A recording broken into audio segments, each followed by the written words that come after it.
Ei nerd, tudo bem com você? Eu tô ótimo. No último episódio de Legends of Tomorrow, episódio 7, Welcome to the Jungle, os holofotes voltaram a apontar para Mickey Rourke. Finalmente, depois de tanto tempo sem destaque, ele finalmente teve algum desenvolvimento pessoal mais abordado nesse episódio. E entre as finalidades desse episódio, talvez a principal delas é mostrar Gorilla Grodd e incluir ele na equipe de Damien Darhk. Fica no vídeo que nós vamos discutir tudo isso com muitos detalhes, então feitas as devidas formalidades, bora pro vídeo.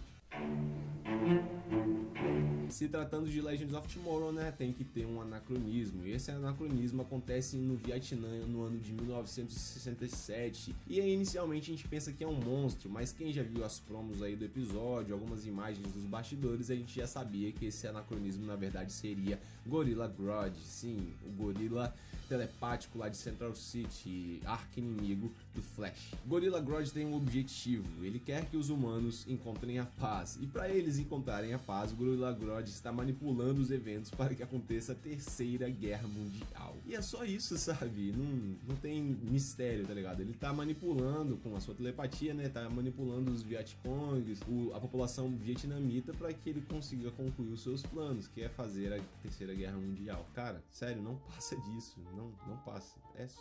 Peraí. Não. É só isso mesmo.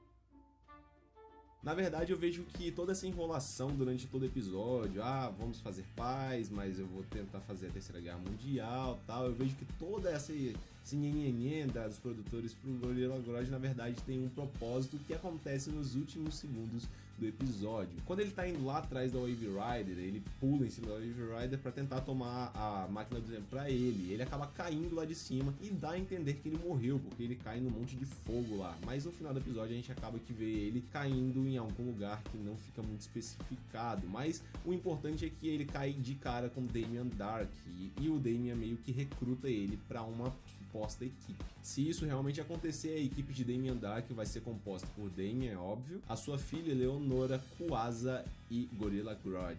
É uma equipe em tanto, hein? Se essa foi a equipe dos vilões dessa temporada, as lendas vão ter um trabalho tanto pela frente. E esse é o plot de Gorilla Grodd nesse episódio. Ele passa um episódio todo sendo enrolando a nossa cara, de quem tá assistindo, e no final ele entra pra equipe do Damien. Acabou.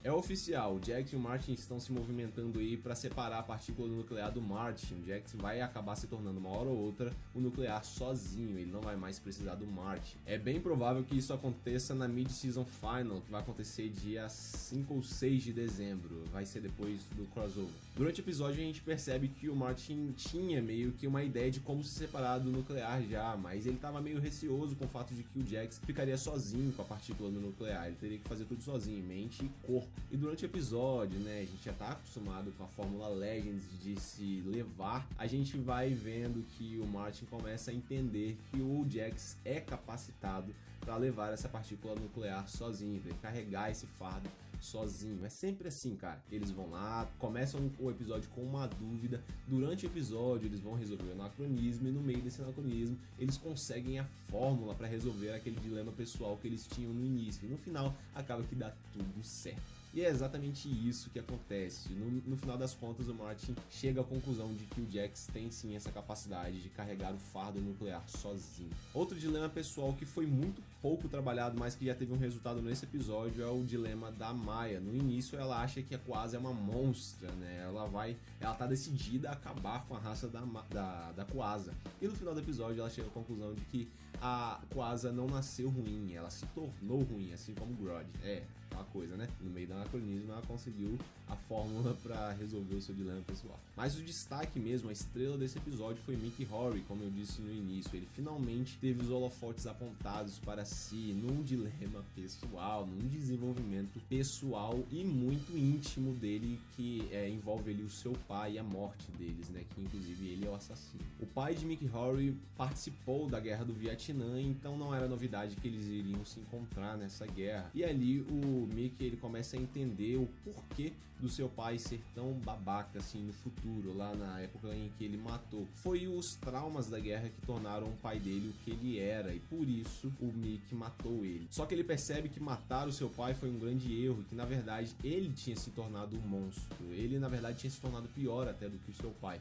Ele percebe que o seu pai não era daquela forma porque ele queria. O pai dele se tornou aquilo que ele era por causa dos traumas. Então ele se torna culpado, ele se sente culpado porque ele matou seus pais em vão. Mas ele consegue a sua redenção. Tem um momento ali que o seu pai está prestes a executar todos os reféns, prisioneiros, inclusive as lendas. E o Mickey faz um discurso a respeito de redenção, a respeito de culpa. Se ele fizesse aquilo, ele ia se culpar pro resto da vida e ia descontar isso na sua família. Então o pai dele volta atrás, decide não matar, e isso provavelmente vai mudar a história ou não, né, do Mickey no futuro. Apesar de que se mudar, o Mickey vai se tornar uma pessoa diferente. Então faz sentido, já que ele já se tornou uma pessoa diferente nesse episódio. Ele deixou o isqueiro de lado, né? Ele usava o isqueiro para se martirizar, para se machucar pela culpa que ele sentia no seu coração, e no final do episódio a gente percebe que ele deixou isso de lado. Percebe que as mudanças históricas nem sempre são grandiosas. Às vezes é apenas uma mudança no caráter dos indivíduos. E é exatamente isso que acontece com o Mickey. Pois é, foi um episódio tranquilaço, assim como Supergirl e The Flash. Eles estão meio que se preparando aí pro grande evento desse ano, o Mega Crossover, que vai acontecer semana que vem. E nada mais justo, né, do que eles deixarem as surpresas, a grandiosidade pro episódio 8 da série. As coisas vão começar a andar de verdade no episódio 9 dessas temporadas, mas é aí que a coisa perde a graça, porque vai entrar no hiato. A Mid-Season Final é exatamente o episódio 9 dessas temporadas. E acabou, eu espero de coração que você tenha gostado. Se você gostou, deixa o like, se inscreve no canal se você for novo por aqui, compartilha com todos os seus amigos, porque isso ajuda demais na divulgação do canal. Ah, e não se esqueça de me seguir nas redes sociais, porque se o YouTube não avisar você por aqui que tem vídeo novo, eu aviso você por lá e de que você vai estar me conhecendo melhor. Então é isso, até a próxima. Valeu!